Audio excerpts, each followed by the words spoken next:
How Coca Cola was really invented. The strange story behind the world's most famous drink. Today, more than 2 billion servings of Coca Cola are enjoyed every single day. It's sold in over 200 countries, and chances are, no matter where you travel, you'll find that iconic red logo. But Coca Cola wasn't created to be a soft drink. It was invented as a medicine. The original recipe contained cocaine. Its creator died before becoming wealthy.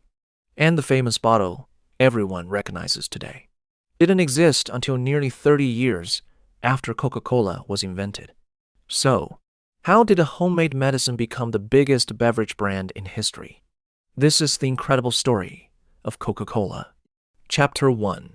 A Pharmacist with an Idea. Our story begins in Atlanta, Georgia, in the late 1800s. Meet Dr. John Stith Pemberton. He wasn't a businessman. He wasn't a millionaire. He was a pharmacist. Back then, pharmacists didn't just sell medicine, they often created it themselves, mixing ingredients by hand right behind the counter. Before becoming famous, Pemberton served in the American Civil War, where he suffered a serious sword wound during battle. Like many injured soldiers of the time, he was treated with morphine. The medication helped with the pain, but it also led to an addiction. Determined to find an alternative, Pemberton began experimenting with different medicinal tonics and herbal remedies in his laboratory. Night after night, he mixed herbs, extracts, and syrups, hoping to create something that could relieve pain without the side effects of morphine. He wasn't trying to invent the world's most famous soft drink. He was trying to create something that could help people feel better. Little did he know, one experiment would change history.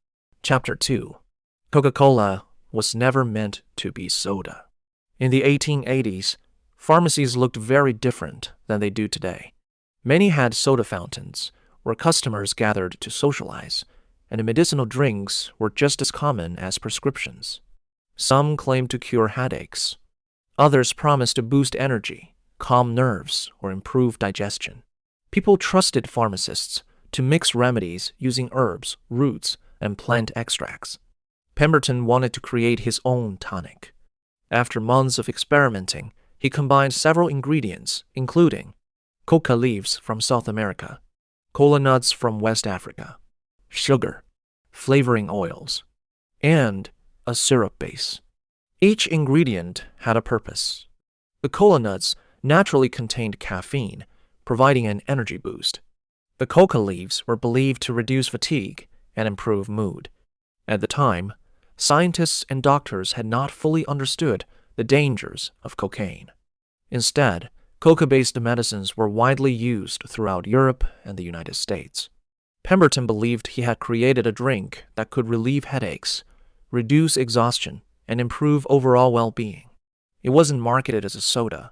It was sold as medicine. Chapter 3. Did Coke really contain cocaine? This is probably the most famous fact about Coca Cola. But it's also one of the most misunderstood.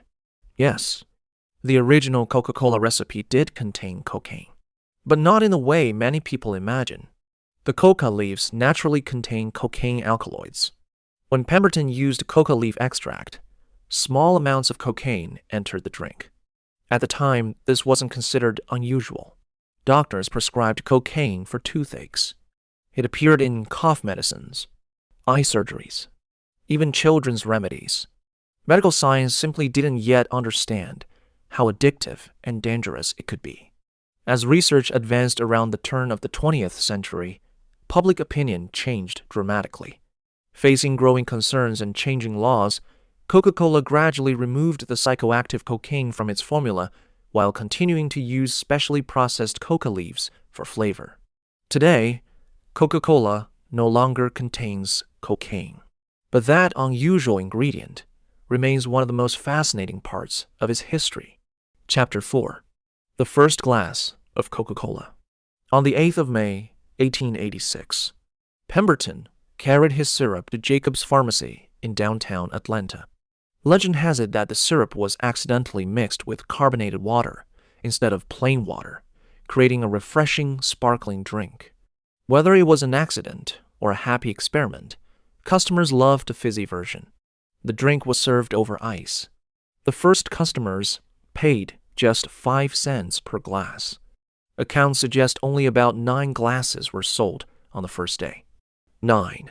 In fact, during its first year, Coca Cola sold an average of only about 9 glasses a day. It actually lost money. Imagine standing there watching customers casually sip what would eventually become the world's most famous drink, with no idea what it would one day become. Chapter 5. The birth of the Coca-Cola name. The drink still needed a name. That job fell to Pemberton's bookkeeper and business partner, Frank Mason Robinson. He believed the two main ingredients should be reflected in the name: coca, from the coca leaves, cola, from the cola nut.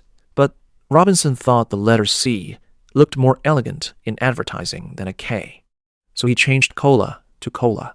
Then, using elegant Spencerian script, the most popular handwriting style of the time, he hand-lettered the words Coca-Cola. Remarkably, that logo has changed very little in more than 130 years. It's now one of the most recognizable logos in history. Chapter 6. The man who never saw his success. You might expect John Pemberton to have become incredibly wealthy. He didn't. Sales were slow. Competition was fierce. The first year, Coca-Cola brought in only about $50 in sales, while expenses exceeded $70. The business was actually losing money, and as his health continued to decline, Pemberton sold portions of his ownership in the business to several different investors. In 1888, just 2 years after creating Coca-Cola, John Pemberton passed away. He never lived to see what his invention would become.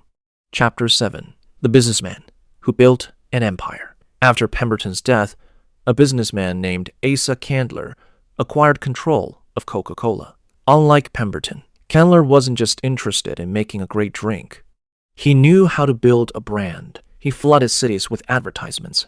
He handed out free drink coupons, one of the earliest examples of coupon marketing in American history. He placed Coca-Cola signs in pharmacies, stores, restaurants, and train stations. He printed the Coca-Cola logo on calendars, clocks, serving trays, thermometers, and just about anything people would keep in their homes. People began seeing Coca-Cola everywhere. Long before social media, Candler understood something many businesses still rely on today. People trust brands they recognize. His marketing transformed a local pharmacy drink into a national sensation. Chapter 8. The bottle that changed everything. For years, Coca-Cola wasn't sold in its famous bottle. Most people drank it at soda fountains. When bottling became popular, Coca-Cola used ordinary glass bottles. There was just one problem. Competitors copied everything. Some copied the label. Others copied the bottle. Some even created drinks with names that sounded almost identical to Coca-Cola. Customers couldn't always tell the difference.